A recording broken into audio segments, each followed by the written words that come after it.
Okhotsk समंदर की तह में 600 फुट नीचे एक खुफिया जंग चल रही थी।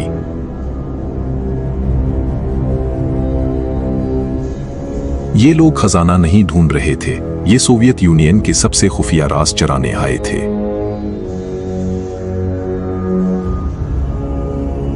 ऑपरेशन आईवी बेल्स जासूसी की तारीख का सबसे जुर्रतमंदाना वाकया।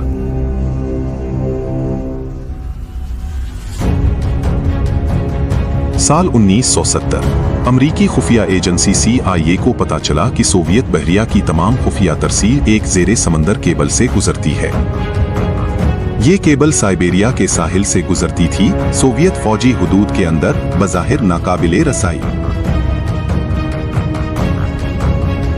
अमरीकी बहरिया ने एक नामुमकिन मंसूबा बनाया जिसमें नाकामी का मतलब था आलमी जंग। USS हेलिबर्ट एक आम आबदोज नहीं, एक खुफिया जासूसी लैब।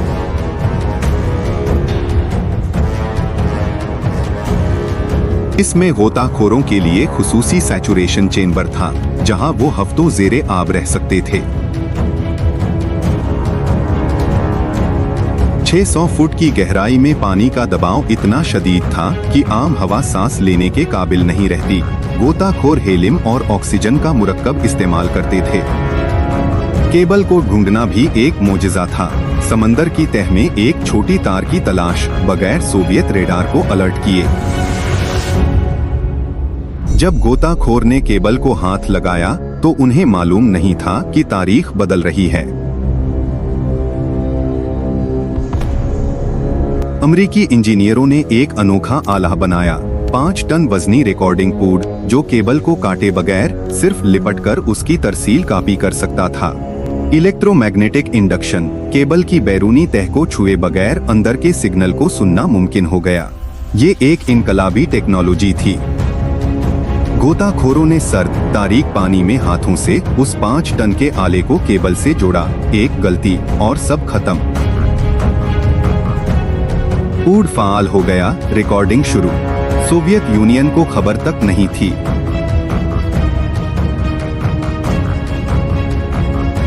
पहली टीपी जब ENSA पहुंचे तो माहिरीन हैरान रह गए। सोवियत पैगामात मुकम्मल तौर पर बेखुफिया थे। क्रेमलिन के इंतहाई खुफिया फौजी मुकालमे, बहरिया की नकलो हरकत, हथियारों के मंसूबे, सब अमेरिका के पास था। हर महीने हेलिबर्ट वापस आती, पुरानी टिप्स उठाती, नई लगाती। ये सिलसिला 7 साल तक चलता रहा। इन इंटरसेप्ट्स ने अमेरिका को सोवियत फौजी हिकमत अमली से बाखबर रखा और शायद सरजम को गर्म होने से बचाया।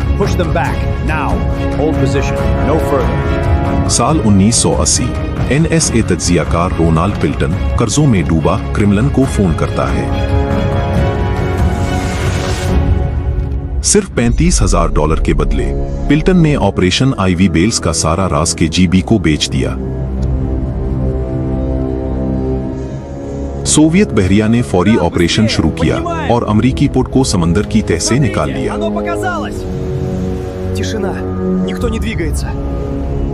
क्रेमलिन में हंगामा मच गया।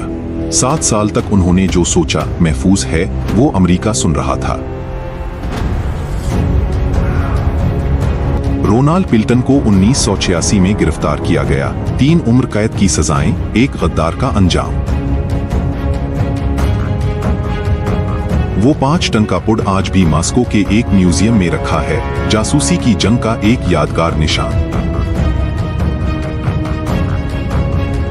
आज फाइबर ऑप्टिक टेक्नोलॉजी ने ऐसे जिस्मानी जासूसी ऑपरेशन तकरीबन नामुमकिन बना दिए हैं, लेकिन साइबर जंग ने उनकी जगह ले ली है।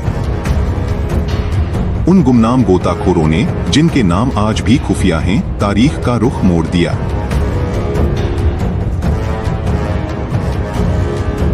सर्द जंग खत्म हो गई, लेकिन ओखोत्स्क समंदर की तह में वो राज आज भी दफन हैं जो कभी बताए नहीं गए। ऑपरेशन आईवी बेल्स एक ऐसी कहानी जो दहाइयों तक दुनिया से छुपी रही।